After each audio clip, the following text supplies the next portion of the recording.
जय हिंद। आप सभी प्यारे देशवासियों को गणतंत्र दिवस की हार्दिक शुभकामनाएं। आज हम लोग इस वीडियो में समझेंगे कि स्वतंत्रता दिवस क्या होता है, गणतंत्र दिवस क्या होता है और संविधान दिवस क्या होता है। इनके कुछ बारीक तथ्यों को जानेंगे। तो हम लोग 15 अगस्त 1947 को अंग्रेजों से आज़ाद हो गए।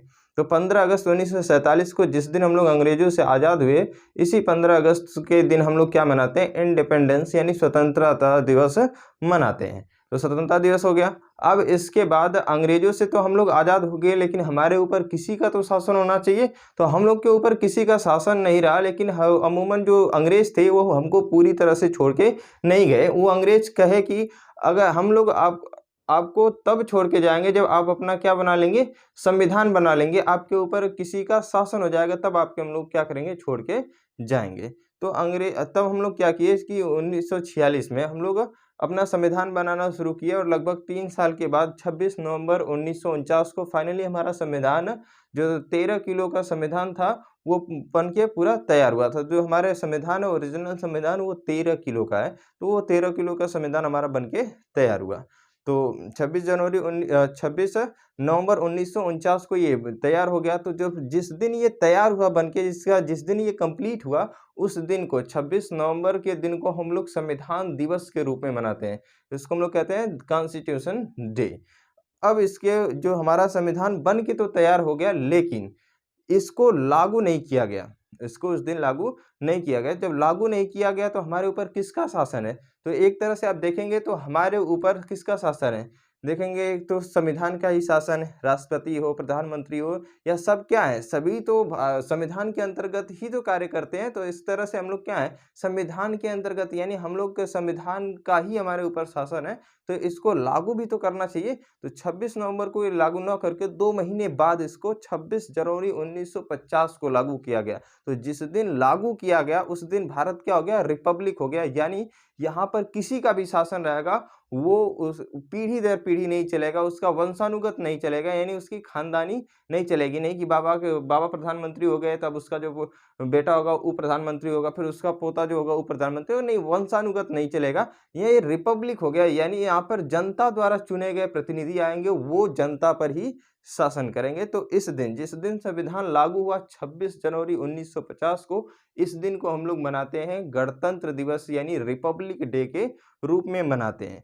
अब ये जो हमारा संविधान है, ये 2 महीने लेट क्यों लागू किया, इसके बारे में समझते हैं। तो अब हम लोग इतिहास के कुछ पिछले वाले समय में, तो द्वितीय विश्व युद्ध के दौरान जो हिटलर था, वो इंग्लैंड पे इतना ना बमबारी किया कि वहाँ की जो जनता थी एकदम युद्ध से एकदम त्रस्त हो गई। इंग्लैंड का कोई ऐसा कोना नहीं बचा था जहाँ पर एक एक लाश न मिली हो। हर कोने कोने, इंग्लैंड के एक एक कोने में इतनी एक एक लाश तो हर कोने में मिली थी। बहुत ज़्यादा वहाँ पे क्या हो गई थी, जन की हानि हुई थी, जनधन की बहुत ज़्यादा हानि हुई थी।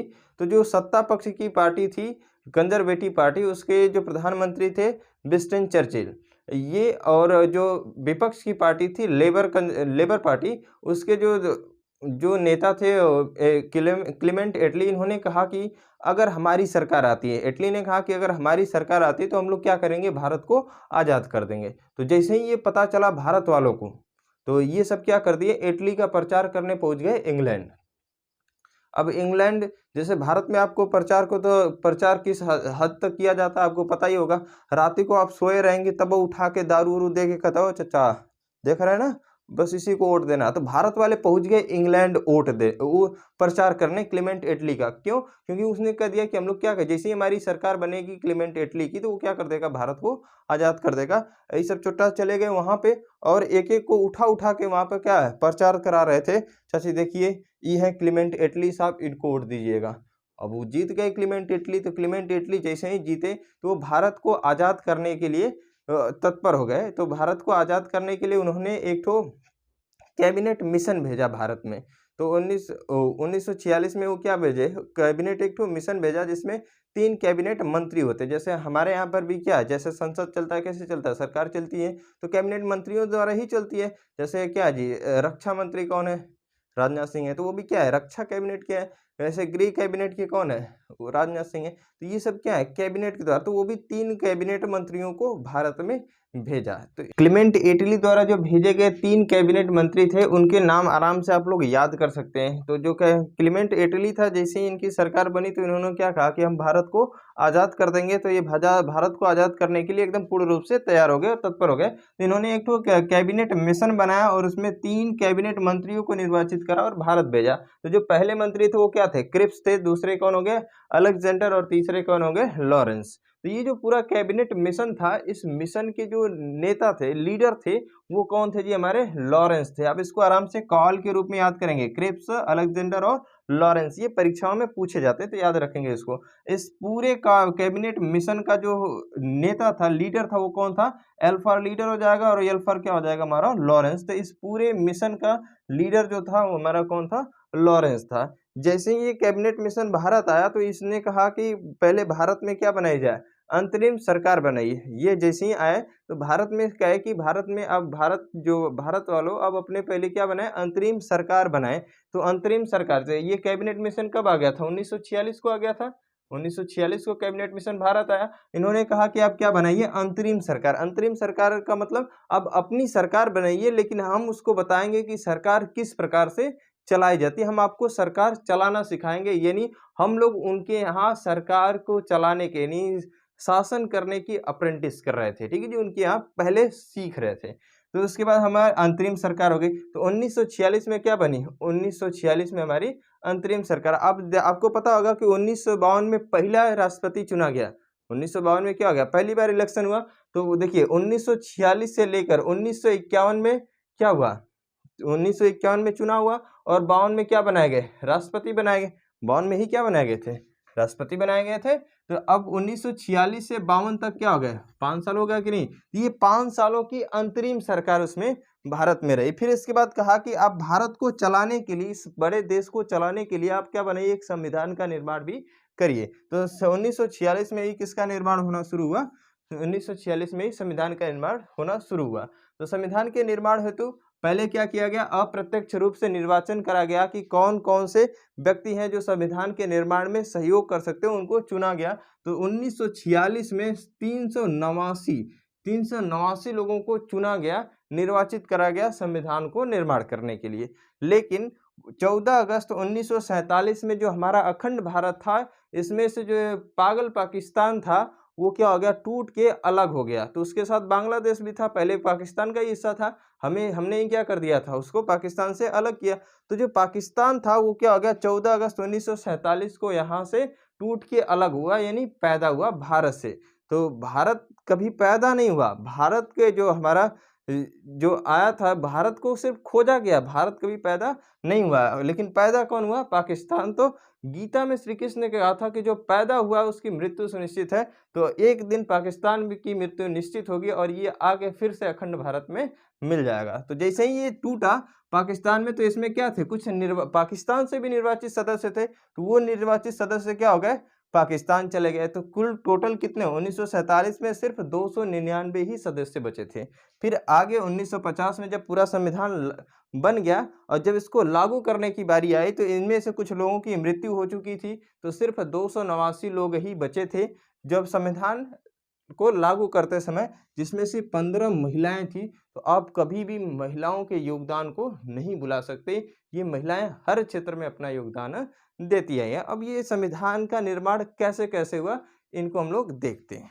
तो भारत के संविधान के निर्माण हेतु 13 समितियों का गठन किया गया। तो कितने, 13 समितियों का गठन किया गया। इसमें बहुत सारे समितियां थी, इसमें बहुत सारे समूह बनाए। जैसे आपको राज्य चलाने हैं तो एक लोग को दे दिया गया कि राज्य को कैसे चलाया जाएगा, आप लिखिए। और किसी को दे दिया गया कि आप कैसे किसी विदेश में, आप कैसे विदेश के मामलों कैसे देखेंगे, तो उनको एक तरफ दे दिया। मतलब अलग अलग लोगों को अलग अलग संविधान में काम दे दिए गए कि आपको ये देखना, आपको ये देखना। तो उसमें 13 को समितियां बनाई गई थी, जिसमें सबसे जो इम्पोर्टेंट समिति थी वो थी प्रारूप समिति, ड्राफ्टिंग समिति। तो जो ड्राफ्टिंग समिति थी हमारी, प्रारूप समिति, उसके जो अध्यक्ष थे वो डॉक्टर भीमराव अंबेडकर थे। इनके जितना आज तक विद्वान कोई नहीं हुआ है। तो डॉक्टर भीमराव अंबेडकर का संविधान के निर्माण में सबसे ज़्यादा योगदान रहा। इन्होंने जो ड्राफ्टिंग समिति इनके अंतर्गत थी, ये संविधान में कहाँ गड़बड़ी है, कहाँ कहाँ क्या होना चाहिए, ये सारी चीज़ों को चेक करके इन्होंने बनाया संविधान को पूर्ण रूप से। तो सबसे ज़्यादा अगर कोई संविधान में योगदान दिया है तो डॉक्टर भीमराव अंबेडकर जी हैं। इनके योगदान को और इनके ज्ञान की तुलना आज तक कोई नहीं कर सकता और इनके बारे में मैं कुछ नहीं कह सकता। मेरे पास और इनके लिए ज़्यादा शब्द नहीं है, ये अतुलनीय है। चलिए जी, तो डॉक्टर भीमराव अंबेडकर ये प्रारूप समिति के अध्यक्ष थे। ये सबसे इम्पोर्टेंट समिति थी, ये कहाँ सही है कहाँ गलत है ये सारी चीज़ों को देखे, इसलिए इनको संविधान का फादर ऑफ कॉन्स्टिट्यूशन भी कहते हैं। इसको हम लोग क्या कहते हैं, संविधान का पिता भी कहते हैं। इनको हम लोग क्या कहते हैं, संविधान का पिता भी कहते हैं। किसको, डॉक्टर भीमराव अंबेडकर को। अब देखिए जी, जो हमारा संविधान था ये 1946 में, जब हमारा क्या है कैबिनेट मिशन आया, जब क्लेमेंट एटलिया ने क्या भेजा, कैबिनेट मिशन भेजा, उसी समय से संविधान बनना शुरू हुआ था। तो 1946 में कैबिनेट मिशन आया था, तो उस समय से क्या हो गया, हमारा संविधान बनना शुरू हुआ। अब फाइनली 26 नवंबर 1949 को ये क्या हो गया, बन के तैयार हो गया। कब तैयार हुआ, 26 नवंबर 1949 को ये बन के पूर्ण रूप से तैयार हो गया। इसमें 2 वर्ष लगभग, ये देखिए जी 26 से अगर 46 से देखेंगे तो 49, 3 साल हो गया जी। एक वर्ष में कितने महीने होते हैं, 12 महीने होते हैं। तो 3 साल में से 12 दिन, आप इसको ट्रिक के साथ याद कर सकते हैं। लगभग 3 वर्ष याद कर लें जी, 26 से कितना, 46 से कितना 49 तक, मतलब 3 साल। एक साल में कितने महीने, 12। अगर हम लोग एक साल में, अगर हम लोग 3 साल में से 12 दिन को घटा देते हैं तो बचेगा हमारा कितना, 2 वर्ष 11 माह और 18 दिन। इतने टोटल टाइम, जो एक्यूरेट टाइम थी, इतने दिन लिखने, संविधान को लिखने में लगा था। तो जो भारत का इस दिन 26 नवंबर 1949 को भारत के पास एक सबसे, दुनिया का सबसे बड़ा लिखित संविधान 13 किलो का, जो ओरिजिनल संविधान है 13 किलो का है, तो 13 किलो का सबसे बड़ा लिखित संविधान बन गया। अब जो भारत का 13 किलो का, यानी जो विश्व का सबसे बड़ा लिखित संविधान था, इसमें लिखा क्या गया था, तो इस पूरे संविधान में 22 को भाग थे। जो मूल संविधान उस समय बना था उसमें कितने भाग थे, 22 भाग थे। अब इसको बढ़ा करके 22 क हो गया, इसमें ख हो गया, ग हो गया, ऐसे मतलब जोड़ के इसको कितना बना दिया गया। अब इसमें लगभग 25 हो गए हैं। अब इसमें जो संविधान, हमारा मूल वाला संविधान जो बन के तैयार हुआ था, उसमें 395 अनुच्छेद थे। इसको भी क ख ग घ करके बढ़ा के इसको कितना कर दिया गया, अब भी 395 ही है, उसमें सिर्फ क ख ग घ करके क्या बढ़ा के कितना कर दिया गया है, 448 अनुच्छेदों को कर दिया गया है। मूल संविधान में हमारी अनुसूचियां थी, 8 गो अनुसूची थी, अब कितनी हो गई हैं, 12 अनुसूचियां हो गई हैं। तो आपको ये सारी चीजें समझ में आ गई होंगी कि जो हमारा संविधान है, ये इसके लिए, संविधान को बनाने के लिए 13 समितियों का गठन किया गया। सबसे इम्पोर्टेंट जो समिति थी वो प्रारूप समिति थी। इसके अध्यक्ष कौन थे, जो हमारी प्रारूप समिति थी, इसकी अध्यक्ष डॉक्टर भीमराव अंबेडकर थे। तो ड्राफ्टिंग समिति के अध्यक्ष कौन हो गए, डॉक्टर भीमराव अंबेडकर। ये संविधान में काट छांट किया करते थे कि कौन सही है या कौन गलत है, किसे रखा जाए किसे न रखा जाए। तो इसलिए इनको संविधान का पिता, फादर ऑफ कॉन्स्टिट्यूशन भी कहा जाता है। इस पूरे संविधान को 1946 में हमारा कैबिनेट मिशन आया था, यहाँ से ये क्या हो गया, ये 1946 से बनना प्रारंभ हुआ और 26 नवंबर 1949 को बनके तैयार हुआ। यानी 2 वर्ष 11 माह 18 दिन का टोटल समय इसमें लगा पूरे हमारे संविधान को लिखने में। अब लिखने में इतना समय लग गया। जो हमारे भारत संविधान के जो अध्यक्ष थे, जो अस्थाई अध्यक्ष थे, वो कौन थे, डॉक्टर राजेंद्र प्रसाद। इसी में 2 वर्ष के लिए अस्थायी अध्यक्ष चुने गए थे। डॉक्टर सच्चिदानंद सिन्हा को चुना गया था, 2 वर्ष के लिए अस्थायी अध्यक्ष को चुना गया। अभी जो हमारा भारत का संविधान है, ये दो माह पहले 26 नवंबर 1949 को ही बन के तैयार हो गया, लेकिन इसको उस दिन लागू नहीं करा गया। इसको 26 जनवरी 1950 को, यानी 2 माह के बाद लागू किया गया। क्यों लागू किया गया, इसको हम लोग भी देखते हैं। तो हम लोग देखते हैं कि जो हमारा संविधान 26 नवंबर 1949 को बन के तैयार हुआ, इसको 2 महीने के बाद यानी 26 जनवरी 1950 को क्यों लागू किया गया। तो हमारे आज़ाद होने से पहले की बात है, जब भारत आज़ाद नहीं हुआ था उससे पहले की बात है कि भारत में जो भारतीय राष्ट्रीय कांग्रेस थी, उसका अधिवेशन होता रहता था। इसी अधिवेशन में एक है लाहौर का अधिवेशन।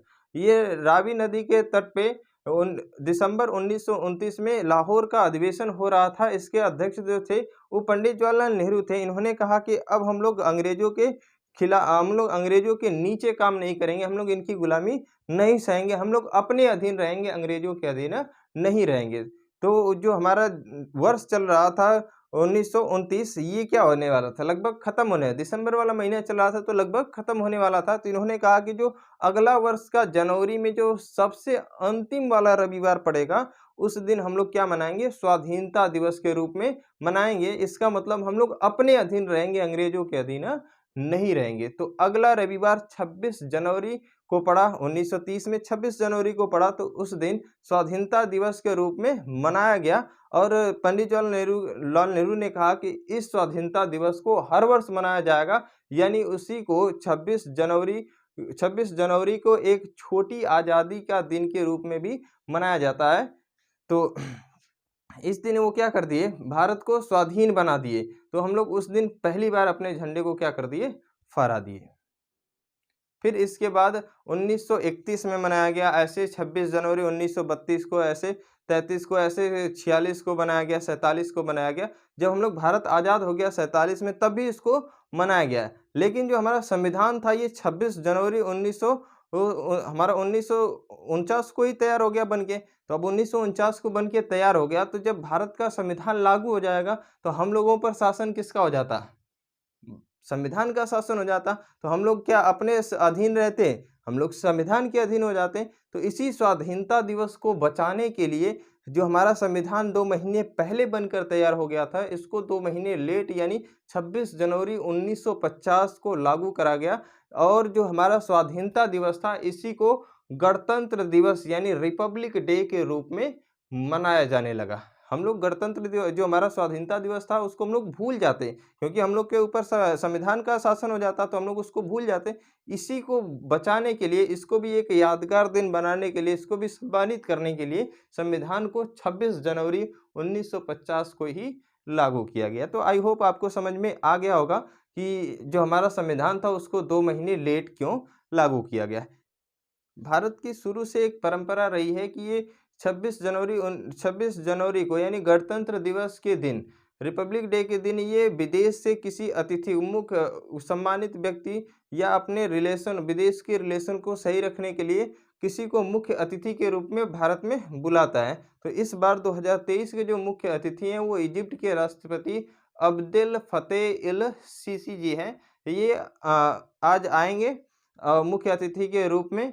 तो आई होप आपको ये सारी जानकारियाँ समझ में आ गई होंगी। तो आपको फिर से एक बार गणतंत्र दिवस की तहे दिल से हार्दिक शुभकामनाएं। आपका दिन शुभ हो और आप भारत को एक विकसित राष्ट्र बनाने में अपना महत्वपूर्ण योगदान दें। जय हिंद।